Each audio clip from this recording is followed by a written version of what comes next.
I'm so looking forward to seeing your face after these last 5.5 years. Long, long years. And to giving you a great big bear hug and holding you in my arms again, never wanting to let you go. And I want you to know that I love you. I'm proud of you. I'm so proud of your character.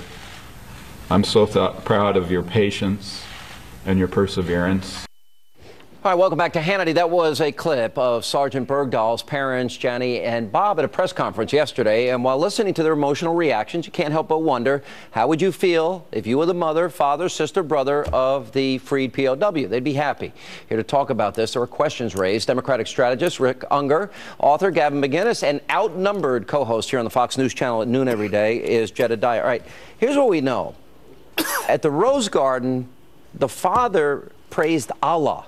He actually said at the end of the event, he recited the most frequent phrase in the Quran, which translates, "In the name of Allah, most gracious, most compassionate."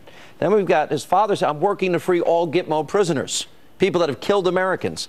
And then the New York Post reports that the son that was held captive said he was ashamed to be an American. Right. So my question is, didn't the president or this administration know any of this? Isn't it an odd visual optics for him to be standing with this guy who was tweeting about this, who then went home, by the way, and after this incident in the Rose Garden, went home and tweeted more about wanting Guantanamo folks to be released. He didn't just stop there, and then there were deleted tweets. This story just gets more and more crazy as the time passes. And now six soldiers died searching for this guy that may have gone AWOL, may have deserted, obviously has some sympathies in some capacity for the enemy, based if these statements are true, or is he ashamed of his country? It's a perfect example of Obama's incompetence. He dips his hand into the war randomly and says, I'm going to free this guy, I guess. He chooses a loser, a deserter, who's killed men. He's killed those boys. He killed those 6 soldiers that went to find him. You're saying that he's a traitor. Bergdahl did. His negligence killed those other soldiers. Well, one of the parents of that lost their son is furious, and I don't blame him. But I didn't put you on the spot in the beginning. Why not? Because, well, maybe I should have. But in all honesty, this is a bad precedent. You have to agree with that. I agree. It's a weird one. I have to tell you, and actually I thought you were being a little more generous than I would be on the fact that he simply went AWOL. Every bit of evidence I've seen today gives me reason to believe he was a deserter. This is not going to play well. The other thing that I'm ashamed to be an American, that we're, as a nation, a conceited country. But this is why I think this is about to get a whole lot uglier. That press conference with the parents.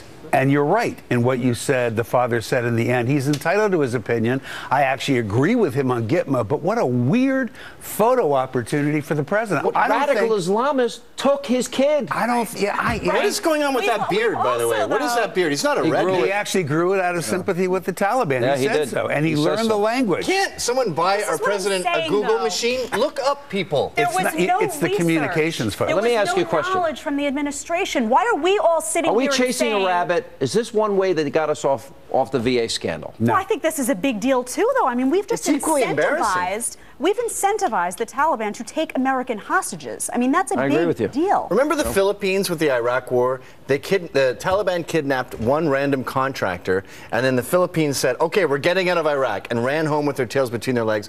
I remember that happening and going, "What a bunch of wimps! Thank God that's not us." So you think the president, as a liberal, is coming under heavy fire in the days ahead as we really confirm more and more about this family, about this kid? I got to tell you, I got to be honest. It goes beyond. I won't hear from you for the next month. You'll go into hiding. You'll be in the witness protection program. All right, but we got to roll.